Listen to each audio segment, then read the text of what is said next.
কোনো আঘাত যখন গভীরভাবে ভেতরটাকে ভেঙে দেয়, ঠিক তখনই মানুষ চুপ হয়ে যায়। আমার জীবনের ভুলগুলো যদি ফুল হতো, তাহলে সেই ফুল দিয়ে আমার জীবনটাকে আমি সাজিয়ে নিতাম। আফসোস, মানুষের জীবনের ভুলগুলো কখনোই ফুল হয়ে ফোটে না, সারাটা জীবন কাটা হয়েই থেকে যায়। আসসালামু আলাইকুম, সবাই কেমন আছেন? আলহামদুলিল্লাহ ভালো আছি, সুস্থ আছি। অবশ্য আজকে আমার মনটা ভালো নাই, ঘরের কোনো কাজই করতে ইচ্ছা করতেছে না। তারপরও ঘরের কাজ না করে কি উপায় আছে?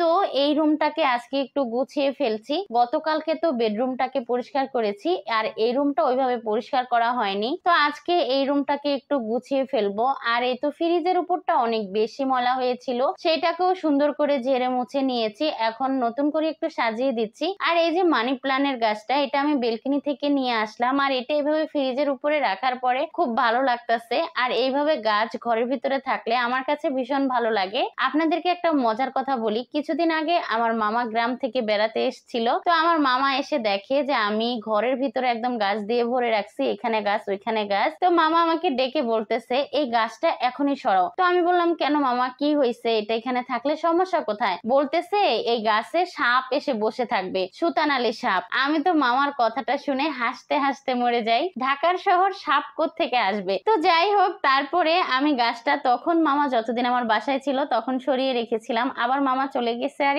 জায়গা মতো এনে রেখে দিছি। আমার কাছে না ঘরের ভিতরে গাছ রাখলে অনেক বেশি ভালো লাগে। তো এই তো আপনাদের সাথে কথা বলতে বলতে আমি ঘরটাকেও গুছিয়ে ফেলেছি। তারপরে আবার রান্না করতে চলে আসলাম। আর এই যে ট্যাংরা মাছ দিয়ে বেগুন আলুর একটা তরকারি রান্না করতেছি। এই মাছগুলো কিন্তু একদম তাজা নদীর মাছ, আমার আপুর বাড়ি থেকে নিয়ে আসছিলাম। আর সেই মাছ দিয়ে এই বেগুনের তরকারিটা রান্না করেছিলাম। আর আজকের এই তরকারিটা কি পরিমাণ মজা হয়েছে! তো আমরা দুপুরে এই তরকারিটা দিয়ে একদম পেট ভরে ভাত খাইছিলাম। তারপরে আমার মন খারাপ দেখে আপনাদের ভাইয়া ফোন দিল। তো সে তো শুনে বলল যে আসো, একটু আসো, তোমাদেরকে নিয়ে একটু ঘোরাঘুরি করব।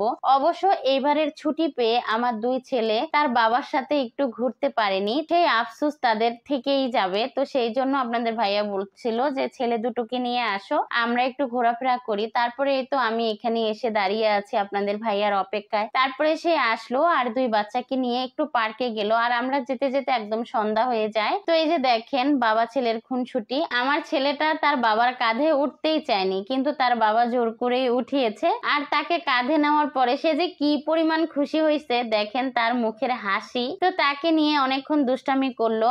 আর এই যে বাবা আর সন্তানের এই যে মধুর সম্পর্ক সারাটা জীবন এইভাবে অটুট থাকুক। তো তারপরে ঘোরাফেরা শেষ করে দুই ছেলে বলছিল ফুচকা খাবে। তো এই ফুচকার দোকান থেকে আমরা একটু ফুচকা খেয়ে নিলাম সবাই। আর ফুচকায় এত বেশি ঝাল দিয়েছিল, বোম্বাই মরিচের ঝালের কথা আমি বলেছিলাম। তো ঝালটা খাওয়াটা একদমই ঠিক হয়নি।